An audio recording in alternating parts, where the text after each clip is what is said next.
Ilang years na din nakakaraan. Birthday nun ng college friend ko, sa may Alabang kami nag-celebrate. E di ayon nagkainuman. Nung Bandang mga 1:30 nagkayayaan ng umuwi dahil yung iba may pasok pa sa trabaho. since nakainom ako at wala akong dalang kotse, tinext ko yung kapatid ko para sunduin ako. Yung isang kaibigan ko may dalang sasakyan, sabi nila sumabay na din daw ako. Pero 6 na sila dun, for sure sobrang sikip na.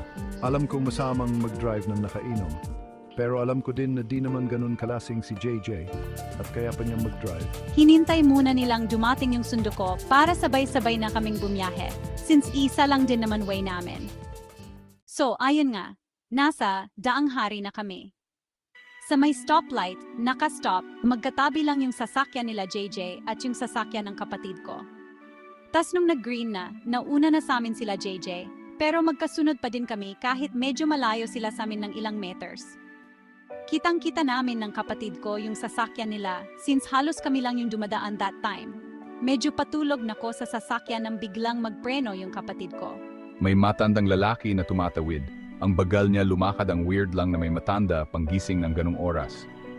So kami nakastop, hinihintay siya makalagpas, tas nung bandang nasa tapat na siya ng kapatid ko, bigla siyang tumingin sa amin. Siguro magpapa-thank you ganun. Tas umandar na uli kami. Hindi ko na matanaw sina JJ. Siguro nauna ng tuluyan, then ako natulog na uli. Nagising ako ng yung kapatid ko, tawag sa akin, 88! 88! Tas paglingon ko sa kanya yung isang kamay niya nakahawak sa rosary na nakasabit sa rearview mirror. Bakit ba?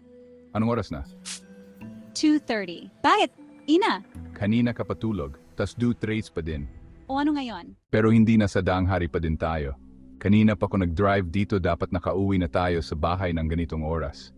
2 at 2:30. Ha, baka ligaw tayo. Araw-araw akong dumadaan dito. Maliligaw pa ba kung siya sa rear view? Na!